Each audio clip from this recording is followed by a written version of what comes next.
Assalamualaikum warahmatullahi wabarakatuh. Alhamdulillah wassalatu wassalamu ala Rasulillah wa man walah wa ba'du. Sobat NH, bertemu kembali di podcast NH banget, ngobrol hangat lebih dekat. Bersyukur kepada Allah Subhanahu wa taala, saya Purwanto di kesempatan ini bisa berjumpa dan menyapa sobat NH semuanya. Dan tentu saja kami mendoakan semoga sobat NH senantiasa di dalam kebaikan, kelancaran, dan keberkahan.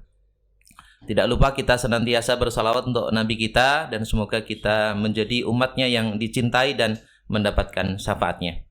Sobat NH semuanya, di kesempatan ini yaitu di episode yang ketiga, saya Purwanto sebagai host. Insya Allah kami akan berbincang terkait dengan remaja atau tentang pendidikan karakter remaja dan juga adab remaja. Dan ini adalah edisi spesial karena kita berada di tempat yang berbeda dari episode yang sebelumnya. Ya, kita berada di unit SMPIT Nur Hidayah Surakarta dan insya Allah kita juga akan berbincang dengan salah satu pengajar atau ustadz yang ada di SMPIT Nur Hidayah Surakarta. Sobat Indah semuanya, saya perkenalkan untuk narasumber kita. Beliau adalah Ustadz Muhammad Sofi Al-Mubarak, SOSI MBI. Assalamualaikum Ustadz Sofi. Waalaikumsalam warahmatullahi wabarakatuh. Masya Allah, Ustadz Sofi ceria sekali ini. Alhamdulillah. Sehat Ustadz? Alhamdulillah.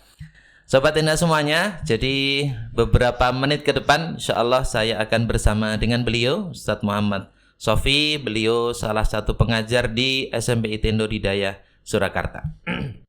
Baik, sahabat Indah semuanya, insya Allah kita akan berbincang dan akan berbagi banyak hal terkait dengan pembinaan di remaja. Ustaz Sofi, kalau Ustaz Sofi melihat kondisi remaja kita hari ini ya, apa yang Ustaz Sofi bisa rasakan terkait dengan tantangan untuk remaja yang dihadapi oleh remaja kita? Bismillahirrahmanirrahim. Assalamualaikum warahmatullahi wabarakatuh. Waalaikumsalam. Sahabat NH yang dimuliakan Allah Subhanahu wa taala, Ustadz Purwanto, alhamdulillah kita bisa berjumpa kembali di NH Banget Podcast ini. Sangat senang rasanya kita bisa ngobrol bareng. Alhamdulillah.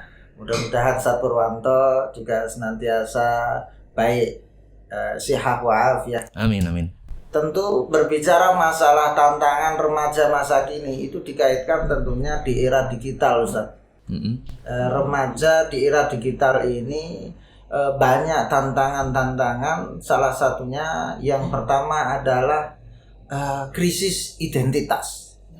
Krisis identitas ini di mana remaja bingung menentukan masa dirinya. Bagaimana siapa dirinya? Karena banyaknya referensi yang masuk ke dalam dirinya, entah itu nilai yang positif atau negatif dari media sosial yang mereka scroll setiap hari, ini menyebabkan identitas dirinya itu krisis, ya, menjadi krisis identitas. Yang kedua tentunya terjadi distraksi digital. Distraksi digital itu di mana kondisi seorang itu cenderung untuk terus bermain daripada digital. Mereka kecenderungan untuk melihat kabar kekinian, notifikasi yang terus masuk, ingin terus men-scroll daripada gadgetnya, sehingga itu mengurangi daripada fokus seorang remaja. Dan ini sangat menjadi tantangan besar tentunya bagi seorang remaja muslim masa kini yang ingin hafid Al-Quran. Bagaimana tidak? Penghafal Al-Quran itu membutuhkan yang namanya pengulangan yang terus-menerus dalam halaman yang sama. Sementara kalau orang yang distraksi digital itu mereka cenderung yang instan-instan.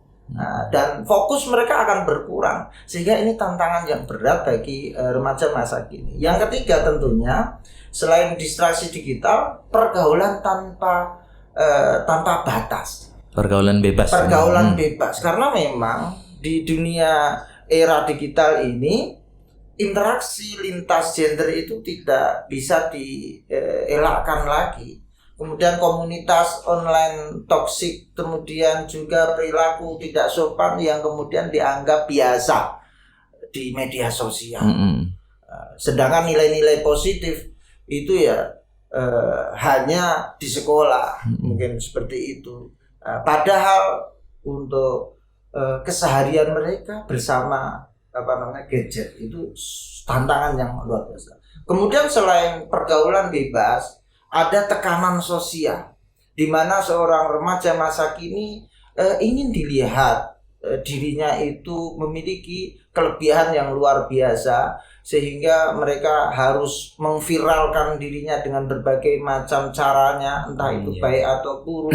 Kemudian bagaimana dia ingin terlihat cantik atau terlihat sesuatu yang baik menurut media sosial, menurut tren, menurut challenge. Jadi bukan melihat nilai Islami, tapi mereka ingin tekanan sosial yang mengharuskan dia harus mengikuti tren atau challenge yang berat, tantangan yang berlaku di media sosial itu. Ini tantangan yang berat tentunya bagi kita. Sedangkan Nabi Muhammad SAW itu menginginkan remaja masa kini itu dengan apa? Badiru bil a'mali. Bersegeralah untuk beramal baik. Amalan-amalan yang baik, apapun aktivitasnya itu harus segera dilaksanakan bagi sosok seorang remaja. Kenapa? Karena akan muncul fitanan, yaitu fitnah. Kaqata'il lailil mudlim, seperti halnya malam yang gelap. Iya, baik. Berarti memang kalau mungkin kita melihat masa remaja kita ya, akan sangat jauh berbeda dengan yang dihadapi oleh anak-anak kita hari ini ya. Dulu mungkin tidak sedemikian kuat ya pengaruh-pengaruh dari media sosial. Betul, karena masih terbatas. Sedangkan sekarang ya kedekatan remaja kita dengan media sosial itu sudah sesuatu yang tidak mungkin bisa dipisahkan. Bahkan kadang-kadang kita juga orang tua kewalahan untuk memberikan batasan-batasan, sehingga tadi mungkin jenengan sampaikan krisis identitas ya kan. Kemudian di satu sisi juga ingin tampil ya, ingin diakui atau ingin viral mungkin ya. Dan kadang-kadang kita lihat ada juga yang kemudian karena ingin viral, ingin mendapatkan pengakuan itu juga mengambil langkah yang salah gitu Ustaz ya. Baik Ustaz. Kemudian berarti kalau melihat dengan berbagai macam tantangan yang dihadapi oleh anak-anak kita di usia remaja itu, nah sebenarnya kalau di agama kita itu memandang pendidikan karakter atau adab di usia remaja ini seberapa penting? Pembentukan karakter bagi seorang remaja masa kini itu penting sekali, Ustaz. Apa pentingnya? Karena masa remaja itu adalah masa penentuan arah hidup. Ini penting. Remaja ini masa di mana penentuan arah hidup akan segera dimulai. Menurut psikologis ya, di bidang psikologis itu remaja itu istilahnya adalah the golden age yang kedua setelah masa anak-anak, anak masa dini ya, usia dini itu remaja itu adalah golden age-nya yang kedua, di mana ini masa di mana kalau dia bentuk maka menjadikan masa depan itu sesuai dengan yang dibentuk. Ustaz Purwanto, ini ya masa remaja sekarang itu seperti halnya gambaran di sebuah makalah gini. Inna syababa wal faragha wal jiddata mafsadatun lil mar'i ayya mafsadah. Sesungguhnya pemuda itu wal faragha, kalau pemuda itu kosong. Dalam artian nilai-nilai positifnya itu kosong, enggak masuk. Yang masuk adalah sesuatu hal yang tantangan-tantangan yang seperti saya sampaikan tadi. Wal jiddata, apalagi dia punya materi yang mencukupi. Dia kosong, nganggur, punya materi.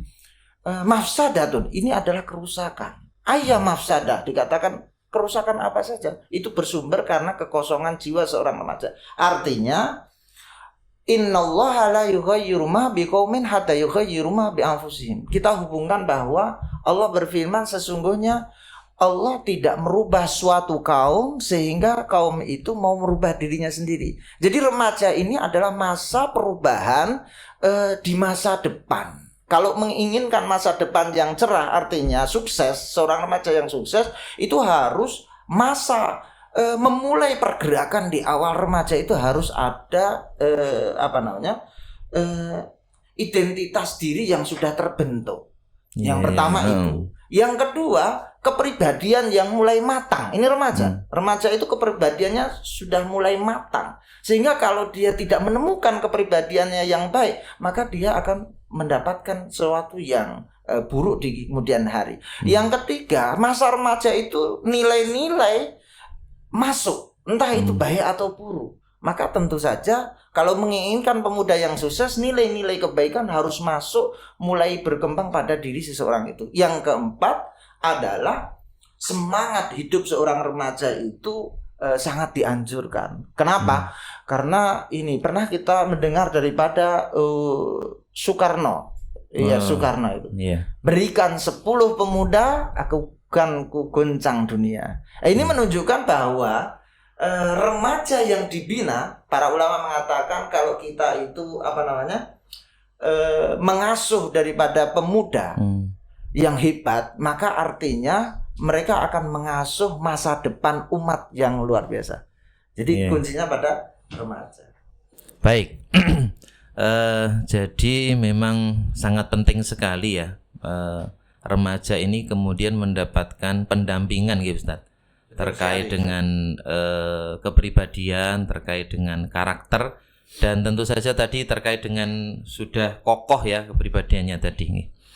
Mungkin ada ini Ustadz, ya tentu ketika kita membersamai anak-anak kita di usia remaja itu yang menjadi salah satu referensi kita adalah bagaimana kalau di Islam itu ya generasi terdahulu itu kan generasi terbaik. Tentu kalau kita menginginkan generasi kita hari ini menjadi baik, kita juga harus banyak belajar dari mereka karena memang sudah terbukti generasi terdahulu itu mampu menghasilkan pribadi-pribadi yang sangat istimewa. Kebaikannya itu sedemikian luar biasa. Mungkin ada keteladanan atau mungkin semacam nasihat ya Ustaz dari ulama atau dari generasi kita terdahulu terkait dengan pembinaan remaja ini. Bismillahirrahmanirrahim. Para ulama memberikan nasihat tentunya bahwa seorang remaja itu harus diisi dirinya dengan nilai-nilai kebaikan. Kalau tidak, maka keburukan akan masuk. Itu pertama. Maka dari itu seorang remaja, kata Imam Syafi'i rahimahullah ta'ala, itu memberikan nasihat dalam sebuah syairnya, man lam yaduk dzullat ta'allim sa'atan, atau man lam yaduk murrat ta'allumi sa'atan tajara'a dzulal jahli tula hayati. Beliau mengatakan bahwa siapa yang tidak merasakan pahit getirnya belajar walaupun sesaat, maka siap-siaplah dia menanggung beban beratnya kebodohan sepanjang hidupnya. Berarti remaja itu memang harus memiliki jiwa yang kuat ya. Harus siap menghadapi pahit getirnya belajar ya, terutama artinya ini menunjukkan kesungguhan dalam belajar, Ustaz. Selain itu beliau meneruskan dalam syairnya, manfaatahu ta'limu waqta syababihi, siapa yang lalai seorang pemuda dalam belajarnya, kalau lost, jadi seorang pemuda kosong dari belajar, dia tidak mau belajar, malas, maka beliau fakabbir alaihi arba'an li wafatihi, maka bertakbirlah atasnya arba'an 4 kali karena kewafatannya, kematiannya. Jadi dianggap kalau seorang pemuda tanpa ilmu itu wafat, mati. Gitu ya. Jadi wujuduhu ka'adami, adanya itu enggak manfaat. Berarti maknanya ini kan memang penting sekali remaja itu memaksimalkan untuk belajar khususnya. Betul sekali. Bagaimana usia emas itu dimaksimalkan untuk dia mendapatkan ya ilmu-ilmu yang bermanfaat sehingga itu menjadi bekal di kemudian hari. Kalau sudah nanti kelewat masa remaja itu sudah kurang begitu maksimal barangkali untuk belajar itu misalnya. Betul sudah sekali. Ada banyak tanggungan yang kemudian harus dihadapi. Baik, sobat NH semuanya, ini di bagian awal dari perbincangan kita terkait dengan tantangan yang dihadapi oleh remaja kita dan bagaimana Islam itu memberikan pedoman untuk kita, sekaligus bagaimana para ulama itu memang betul-betul memberikan perhatian yang luar biasa bagaimana remaja itu betul-betul memanfaatkan usianya terutama untuk belajar ya, untuk mengasah potensi dirinya sehingga karunia Allah yang berupa berbagai macam kecerdasan yang ada pada dirinya itu betul-betul bisa terasah dengan baik. Untuk berikutnya Ustadz Sofi, ini mungkin dengan tadi realita yang dihadapi, kemudian tadi berbagai panduan ya dan juga ungkapan para ulama. Kira-kira kalau untuk remaja itu sebenarnya karakter ya atau ya adab ya yang pokok itu yang harus dimiliki itu seperti apa sehingga itu betul-betul bisa menjadi bekal bagi dia, kemudian dia bisa sukses di jenjang berikutnya. Bismillah. Karakter pokok yang harus dimiliki seorang remaja masa kini itu tidak boleh tidak. Dia harus memiliki akidah yang benar. Berarti keimanan ini ya. Iman. Keimanan. Maka akidah ini pondasi utama, di mana yang tidak boleh ditawar karena memang keimanan ini satu-satunya penjaga yang kemudian dengan berbagai macam adanya tantangan itu kalau punya iman itu tidak bisa tergoyah karena ini benar, ini baik, ini salah, ini buruk itu sudah jelas. Iya. Karena ada batasan-batasan seorang yang beriman itu harus seperti apa. Melihat tantangan tren dunia saat ini mengkhawatirkan. Maka akidah harus betul-betul dikuatkan. Karena remaja itu biasanya orang tua juga sudah nggak bisa 100% mengawal ya. Jadi kalau ya yang paling kuat mengawal itu keimanannya gitu ya. Menjaga dirinya dari maksiat itu kan dirinya ya. Karena itu penting bagi kita merujuk salah seorang pendidik. Pendidiknya para pendidik ya. Dikatakan Luqman itu masuk ke dalam Al-Quran nama itu karena memang betul-betul beliau ahli dalam mendidik anak. Beliau mengatakan Luqman itu kepada putranya, ya bunayya wahai anakku, la tusyrik billah, jangan menyekutukan Allah. Inna syirka la dzulmun azim, sesungguhnya syirik itu betul-betul kezaliman yang besar. Artinya Luqman ini mencoba menanamkan nilai akidah ini kepada seorang anak, la tusyrik billah. Beliau mengatakan jangan menyekutukan Allah. Kenapa? Tidak sembahlah Allah, tidak. Tapi justru seorang remaja itu biasanya ingin mengenal sesuatu yang di luar lawan katanya. Menyembah Allah justru sembahlah Allah, malah justru mencari selain Allah. Maka nasihatnya adalah la tusyrik billah. Jangan menyembah, jangan mensekutukan Allah. Tapi memang ini sesuai dengan parenting modern ya. Mereka mengatakan jangan mengatakan jangan. Jangan mengatakan jangan. Iya, jangan mengatakan kepada anak kata-kata jangan. Itu benar kalau syaratnya satu, harus ada solusi. Harus ada solusi. Kalau mereka mengatakan jangan kepada anak dan tidak ada solusi, maka itu kesalahan orang tua dalam mendidik. Jadi harus diteruskan. Jadi parenting modern itu harus diteruskan, harus ada solusi. Jangan musyrik, jangan menyekutukan Allah. Kenapa enggak boleh? Inna syirka la dzulmun azim. Karena syirik ini remaja butuh penjelasan ini, Ustaz. Oh, berarti orang tidak sekedar ojo gitu ya. Iya. Tapi harus kenapa kok enggak boleh gitu ya. Ini harus tahu. Jangan merokok. Harus diteruskan. Iya. Belum, masa enggak boleh merokok. Nah, gitu. Karena merokok itu bla bla bla bla. Itu harus dijelaskan. Sekarang itu kadang-kala lupa untuk menjelaskan kenapa enggak boleh. Itu akidah. Kemudian di surat Luqman ayat 13, 14, 15 itu kemudian mengajarkan juga tentang wa wassaynal insana biwalidayhi hamalathu ummuhu wahnan ala wahnin wa fisaluhu fi 'amaini anishkur li wa liwalidayka ilayyal masir. Akhlak ditanamkan. Kalau di ayat itu terkait dengan birrul walidain ya. Birrul Jadi walidain. akhlak kepada orang tua. Akhlak. Jadi ada akidah yang dikuatkan, kemudian akhlak kepada orang tua juga jangan lupa. Bahkan akhlak ini luar biasa. Wa in jahadaka 'ala an tusyrika bima laysa laka bihi 'ilm fala tuti'huma wa sahibhuma fid dunya ma'rufa. Kalaupun orang tua itu mengajak kepada kemusyrikan, itu kita nggak boleh taat kepada kemusyrikan tersebut. Tetapi akhlak kita kepada orang tua yang musyrik itu misalkan, itu tetap harus berbuat baik. Wa sahibhuma fid dunya ma'ruf. Harus tetap berbuat baik. Dan ayat itu sangat luar biasa untuk menjadi pedoman untuk membuat karakter pendidikan remaja sangat unggul. Di mana akidah ditanamkan. Kemudian yang kedua, setelah wasaina itu ada ayat juga ya bunayya innaka intaku mithqala dzarratin min khardalin itu ayat menjelaskan tentang betapa kebaikan yang sekecil apapun Allah akan mengganti loh. Gitu loh. Iya. Selain itu di situ ya bunayya, wahai anakku, ini adalah panggilan sayang. Orang tua mesti harus sayang kepada anaknya, atau guru sayang terhadap anak didiknya dengan panggilan yang baik. Artinya tidak boleh memanggil panggilan yang buruk.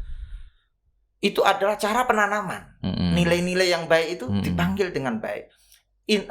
Aqimis shalah. Baru kemudian akhlaknya baik, diajarkan sholat. Aqimis shalah. Kalau di situ berarti iman, akhlak baru ibadah. Oh gitu ya. Iya baik. Aqimis shalah. Dirikanlah sholat, karena memang di ayat yang lain inna sholata tanha 'anil fahsya'i wal munkar. Dengan sendirinya sholat itu bisa mencegah daripada perbuatan nahi dan mungkar. Wa'mur. Nah, ada perintah kemudian. Setelah melaksanakan sholat tidak cukup hanya sholat. Perintahkanlah bil ma'rufi. Kebaikannya itu harus diperintah. Baik memerintah diri sendiri atau orang lain. Jadi bukan hanya sholat terus selesai terus bisa tercegah dari perbuatan. Harus kita perintah. Artinya itu harus kita laksanakan dengan niat yang benar. Wa'mur bil ma'rufi wanha, dan larang dari kemungkaran. Kemudian baru wasbir, dan bersabar ala ma asabaka, atas apa yang kamu terima. Ayat terakhir ini yang menarik. Inna dzalika min azmil umur. Sesungguhnya yang demikian itu perkara yang penting. Selesai. Jadi Ustaz, ini ya menarik ya. Kalau kita ditanya pondasi apa, ya 3 ini saja. Keimanan, akhlak, akidah yang benar, akhlak, adab, dan ibadah yang teratur. Iya. Ibadah yang teratur. Iya. Orang kadang, wah dia sholat tapi nggak baik. Enggak. Sholat baru kemudian wa'mur, perintahkan kebaikan. Mending nggak sholat tapi baik. Enggak juga. Apapun kondisi kita tetap sholat. Orang yang jahat sholat, maka dengan sholat itu kemungkaran, keburukan, nilai-nilai yang buruk itu akan dengan sendirinya akan hilang. Karena memang konsepnya itu innal hasanah yudhibnas sayyi'at. Kebaikan itu, sesungguhnya kebaikan itu akan menghilangkan dari keburukan. Maka mau tidak mau fastabiqul khairat, kata dalam firman itu, berlomba-lombalah kalian dalam kebaikan. Kebaikan apapun yang bisa dilakukan. Jadi seorang remaja harus punya banyak aktivitas kebaikan sesuai dengan porsinya masing-masing tentunya. Ada kecenderungannya di apa, kebaikan apa, dia lakukan. Mencoba. Maka penting bagi seorang remaja itu kemudian ada mutabaah harian. Seperti di SMP IT Nur Hidayah, alhamdulillah ini ada mutabaah harian. Masya Allah. Baik secara langsung bersama wali kelas, juga murabbi juga, kemudian digital juga. Wah ini luar biasa. Di SMP ini ada digital, anak juga memutabaah dirinya sendiri. Iya. Wali kelas memutabaah, juga murabbi memutabaah. Wah ini luar biasa. Dengan itu diharapkan kebaikan yang ditanamkan ini akan menjadi kemudian yang pertama kebiasaan. Yang kedua, Kalau kebiasaan itu terjadi, maka lingkungan akan terbentuk juga. Iya. Dalam setiap pribadi murid itu baik, maka lingkungan juga akan menjadi baik. Dan itu tidak terjadi kecuali guru-guru yang mendidiknya dengan kasih sayang. Iya. Yang terakhir adalah guru itu juga tidak bisa mendidik dengan baik kecuali mereka punya ilmu. Ilmu yang bermanfaat. Ilmu yang bermanfaat itu ilmu yang melahirkan daripada adab. Itu baru dikatakan manfaat. Ilmu yang melahirkan amal itu baru dikatakan manfaat. Yang terakhir, ilmu yang melahirkan rasa khasyatullah, takut kepada Allah. Nah, 3 hal ini penting. Jadi kalau kita ingin lihat ilmu kita itu manfaat atau enggak sih, itu kita lihat ilmu kita itu sudah melahirkan amal apa. Yang kedua, ilmu itu sudah melahirkan adab apa saja. Yang ketiga, ilmu itu apakah sudah melahirkan rasa khasyatullah. Kalau belum, berarti ilmu itu belum bisa dikatakan manfaat. Kalau ilmu itu manfaat, maka akan menjadi manfaat bagi orang lain. Jadi guru yang semacam ini adalah guru. Dan itu bisa kita dapati guru-guru di SMP itu Masya Allah luar biasa. Mereka bagaimana tidak, para guru tahfidz aja ada berapa? Ada guru tahfidz ada 12. Ada 12 paling banyak itu. Wah, itu orang yang penghafal Quran otomatis menjaga Al-Quran. Itu punya adab yang luar biasa. Itu salah satu adab kepada Allah ya menghafal Quran. Insya Allah. Ya, baik, sobat NH semuanya. Ini tadi terkait dengan karakter apa yang itu menjadi karakter pokok ya, yang harus kita didik untuk anak-anak kita atau untuk remaja kita. Tadi Ustaz Sofi menyampaikan 3. Yang pertama adalah keimanan, karena pada hakikatnya iman ini yang akan menjaga anak kita dari segala kemaksiatan gitu, dimanapun dia berada ya. Karena kalau udah remaja itu kan jarak geraknya udah semakin luas gitu ya. Orang tua tidak bisa selalu memantau, guru juga nggak bisa. Kalau iman itu tertanam, insya Allah itu yang akan menjaga mereka. Yang kedua tadi terkait dengan akhlak ya sobat NH semuanya. Dan ini kayaknya juga tidak mudah nih hari ini. Ya jadi kalau ayatnya itu bicara kalau orang tua kamu itu mengajak kepada mensekutukan Allah, jangan kamu ikuti, tapi hendaklah kamu tetap berakhlak baik. Nah kadang-kadang remaja kita ini diajak baik saja responnya itu nggak baik gitu ya. Jadi ini menjadi tantangan. Dan jadi terkait juga dengan bagaimana terkait penjagaan sholat. Remaja kita, pemuda kita dikawal untuk sudah memiliki sikap menjaga sholatnya. Nah bahkan kalau di SMP ini termasuk nilai utama ya, nilai utama yang ingin kita betul-betul kuatkan itu baik untuk para gurunya, untuk karyawannya dan juga untuk para siswanya adalah komitmen menjaga sholat ya. Ini mungkin kita agak perdalam Ustaz Sofi. Kalau terkait tadi kan karakternya ya. Kalau untuk penanamannya itu kira-kira seperti apa ya? Untuk keimanan lah nanti mungkin keimanan, terus bagaimana tadi membentuk akhlak kepada orang tua, dan kayaknya juga bisa dilipat akhlak kepada yang lain gitu. Dan juga bagaimana cara mendidik anak-anak kita supaya di usia remaja ini tadi dia sudah memiliki kesadaran untuk kemudian ada komitmen menjaga sholat. Mungkin itu. Mungkin dari keimanan dulu Ustaz. Adakah tahapan atau cara bagaimana kita menanamkan keimanan kepada anak-anak usia remaja? Bismillahirrahmanirrahim. Menanamkan adab, menanamkan keimanan kepada seorang remaja itu tidak serta-merta seperti orang dewasa saja. Karena dulu itu ada seorang sahabat yang masih muda menanamkan keimanan kepada kalau nggak salah Sa'ad bin Abi Waqqas gitu. Yang ditanamkan keimanan oleh Rasulullah SAW melalui apa? Diajak berkendara, diboncengkan.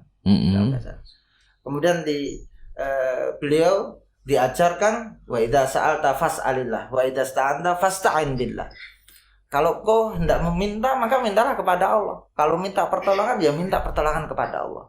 Sambil Rasulullah itu berbicara dalam kondisi dalam perjalanan.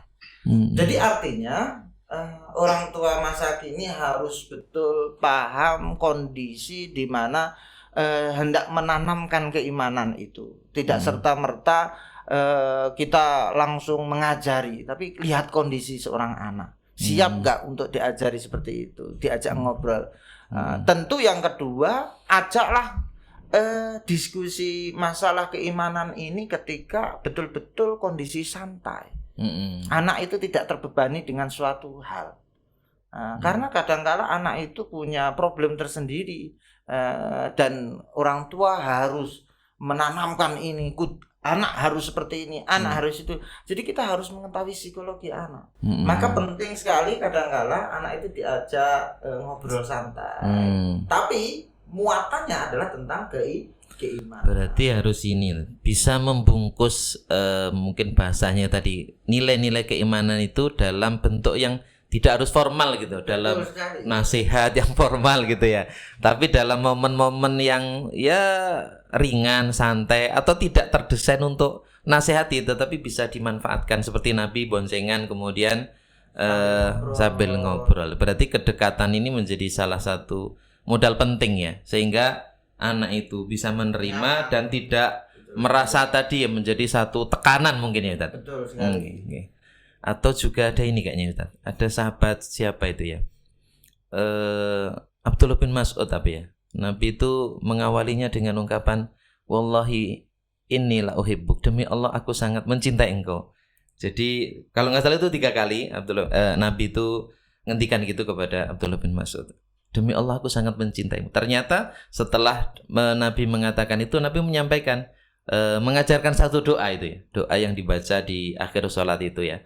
Allahumma ini ala dzikrika. Tapi beliau mengawalinya dengan ungkapan demi Allah aku sangat. Nah, berarti kan ini tadi ya. Jadi ya bunaya berarti jadi nasihat, ungkapan rasa sayang kepada muridnya atau kepada anaknya itu penting sekali. Kalau dia senang dengan kalimat pembuka itu berarti hatinya terbuka untuk menerima. Tapi kadang-kadang kan kita kalau lagi marah itu yang muncul bukan kalimat yang membuka hati juga ya. Bahkan sampai dikatakan wallahi loh. Wallahi. Bukan. Dan itu diulang 3 kali. Diulang. Udah wallahi masih diulang lagi. Berarti ungkapan kasih sayang orang tua atau guru itu perlu ya. Sehingga dan anak diungkapkan ya. Oh ya. Nah, seperti seorang suami mengungkapkan cintanya kepada istri itu penting. Perlu diungkapkan ini ya. Diungkapkan. Kadang-kala seorang suami itu cinta tapi diam, tidak diungkapkan. Ini seorang istri tidak bisa melihat bagaimana ini cinta atau tidak. Gitu ya. Termasuk ketika mengagumi Aisyah itu dengan kondisi pipi yang kemerah-merahan itu diungkapkan merah.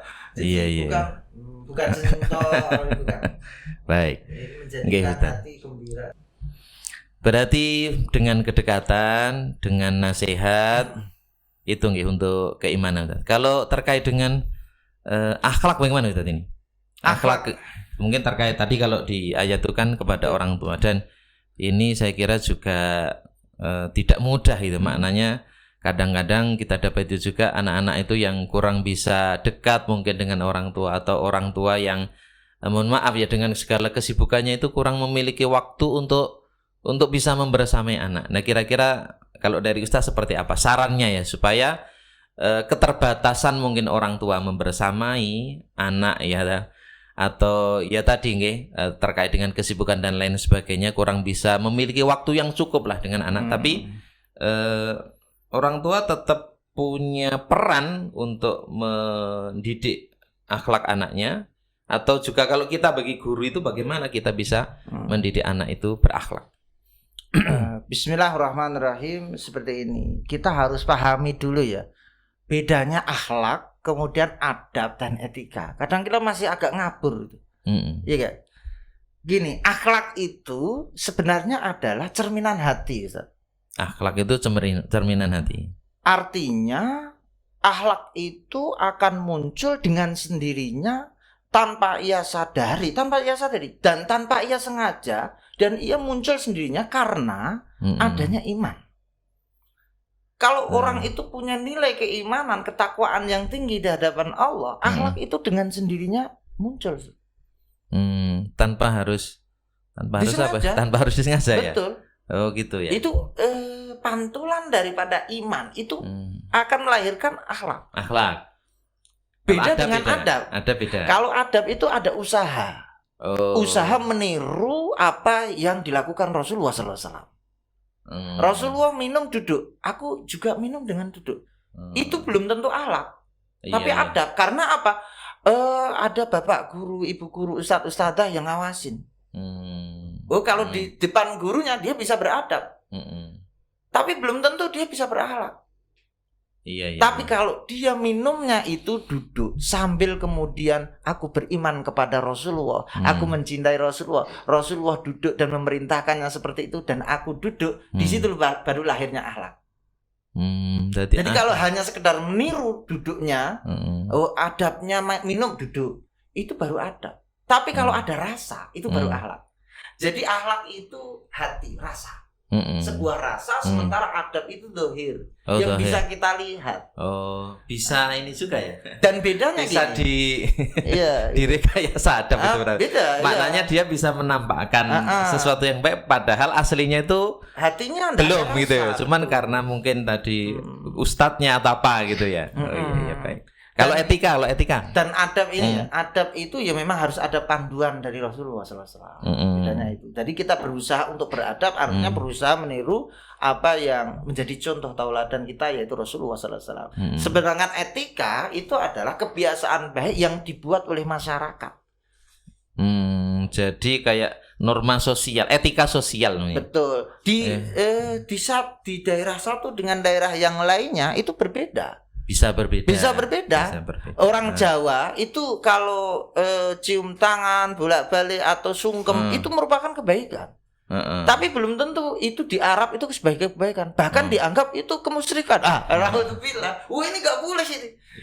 Itu udah menyembah itu. Kalau orang Jawa itu bukan menyembah. Itu memang sebuah cara etika di masyarakat yang dianggap baik dan tidak melanggar. Selama tidak melanggar syariat, boleh. Jangan kemudian menghukumi. Orang itu kadang kita nggak salah paham. Etikanya berbeda, kita menghukumi etika daerah lain. Itu loh yang menjadi salah. Orang non Jawa, orang luar Jawa menghukumi orang-orang Jawa, nggak bisa. Iya. Gitu saja. Kalau kembali ke tadi untuk mendidik karakter apa nih? Akhlak ya ini. Berarti yang kita bahas itu akhlak ya. Walaupun mungkin kita secara penggunaan itu akhlak dan adab itu ya sering dianggap sama mungkin ya. Sama. Karena yang tampak itu bisa jadi sama kan. Masalah hati kan kita nggak tahu istilahnya. Makanya seperti halnya ilmu yang ada rasa khusyatullah, itu hanya orang yang berakhlak. Maka ulama itu pasti berakhlak karena punya rasa takut. Itu berakhlak. Jadi kalau ada ilmu, ada ulama, dikatakan ulama tapi melanggar syariat. Berarti bukan ulama. Bukan ulama. Berarti ulama ada su dan gitu tadi. Ulama yang buruk ya. Orang nggak berani melanggar syariat itu, berani adabnya sama Allah gimana gitu loh. Iya. Jadi kalau adab itu cara penanamannya hanya satu. Dan akhlak itu penanamannya adalah tauladan, contoh. Makanya dikatakan laqad kana lakum fi Rasulillahi uswatun hasanah. Rasulullah yang menjadi tauladan.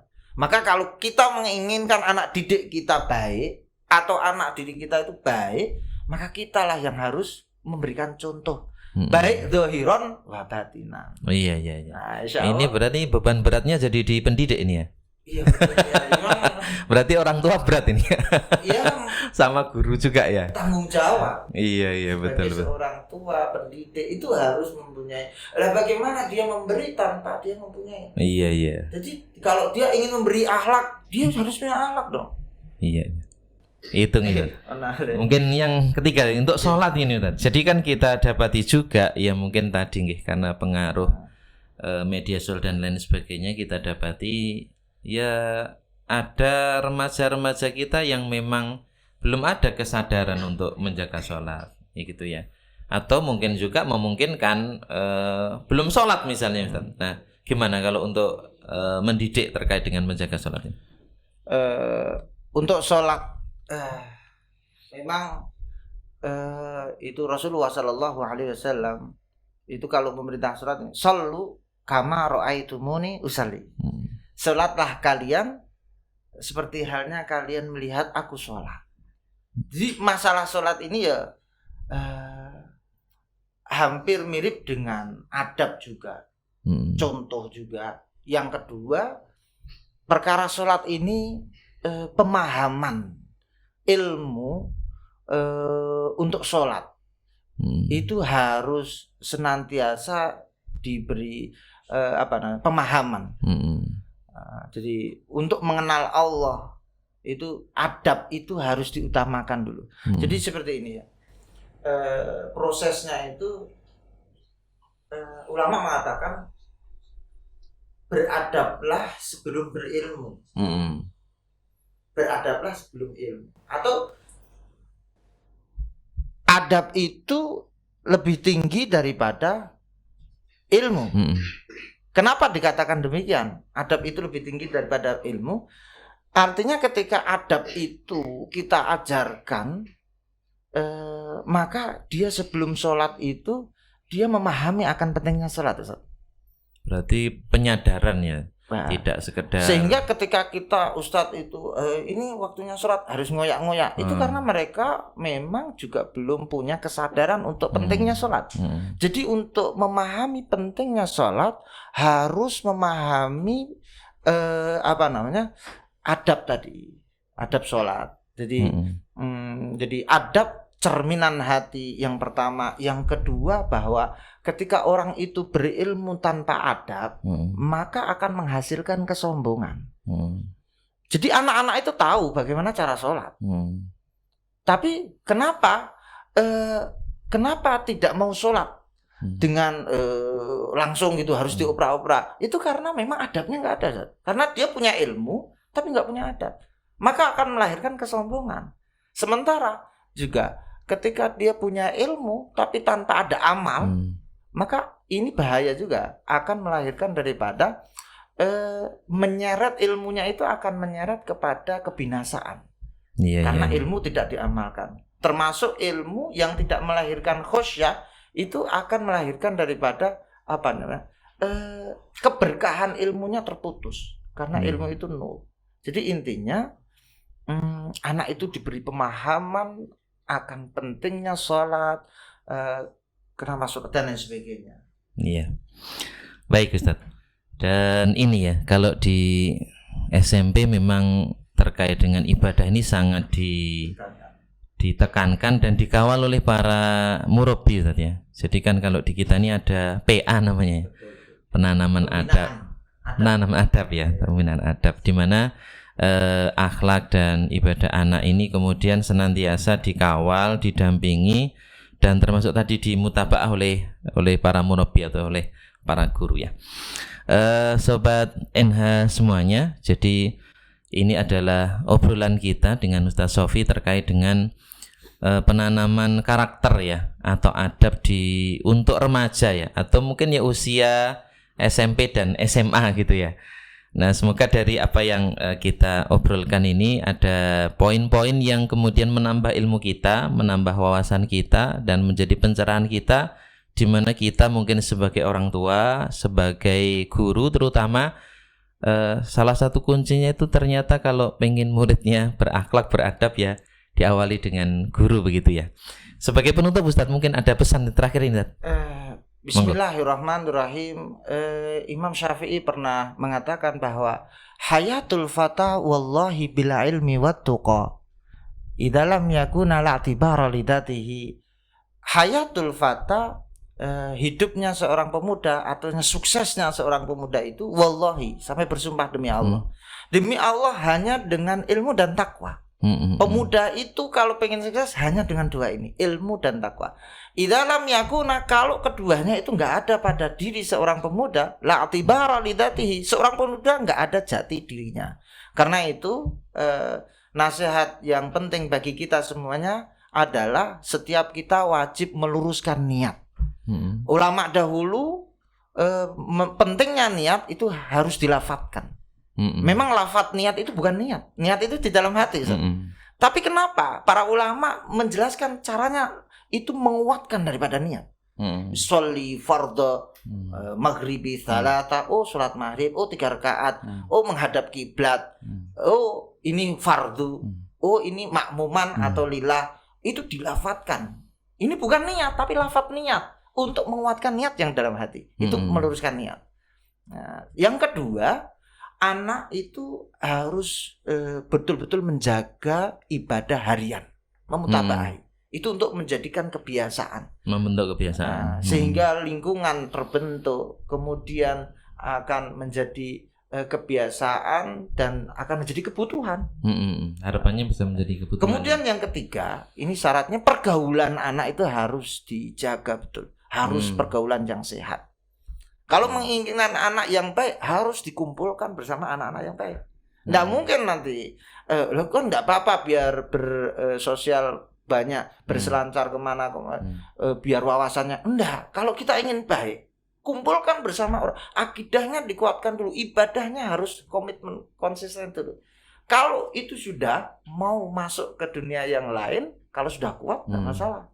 Jangan sampai anak itu diwarnai, tetapi harus anak itu mewarnai orang lain. Iya. Kemudian yang keempat, mengurangi distraksi digital. Ini penting ya. Itu era zaman sekarang itu mengatur screen time-nya, isi konten dengan kebaikan. Jangan sampai kemudian kita terpengaruh kepada dunia digital itu berlebihan, sehingga fokus kita akan berkurang, sehingga belajarnya juga akan berkurang. Yang terakhir adalah belajar sungguh-sungguh. Maka seorang remaja kewajibannya adalah cukup belajar. Baik. Karena kalau dia tidak belajar, maka dikatakan fakabbir arba'an di wafatihi. Maka orang itu, anak saya kok tidak bisa belajar sungguh-sungguh, karena niatnya harus dikuatkan dulu. Kok tidak bisa belajar sungguh-sungguh? Karena ibadahnya harus diluruskan. Kemudian pergaulannya, kemudian HP-nya, digitalnya, dan itulah baru kemudian bisa belajar sungguh-sungguh, harus melalui runtutan daripada aturan itu. Insya Allah berkah untuk kita semuanya, Ustaz. Baik. Matur nuwun Ustaz Towi, jazakumullah khairan katsiran atas waktunya. Mungkin kita akan bertemu nanti di episode yang lain dengan tema yang berbeda. Masya Allah. Sobat NH semuanya, demikian obrolan kita dengan Ustaz Sofi untuk pendidikan karakter remaja, dan juga banyak hal tadi yang beliau sampaikan ya. Dan ini menjadi tantangan berat kita semuanya sebagai orang tua dan guru, bagaimana anak-anak kita di usia remaja ini betul-betul bisa kawal dari sisi ilmunya, dari sisi keimanannya, akhlak dan adabnya. Dan tentu kita menawarkan gitu, SMP IT Nur Hidayah Surakarta akan membantu ya untuk bersama-sama bagaimana mendidik remaja kita atau anak-anak kita di usia remaja ini tumbuh dalam kebaikan secara ilmu, secara ibadah, akhlak dan adabnya. Kurang lebihnya demikian. Terima kasih atas perhatian sobat semuanya. Semoga Allah memberkahi kita semuanya, dan sampai bertemu di episode berikutnya. Billahi taufiq wal hidayah. Assalamualaikum warahmatullahi wabarakatuh.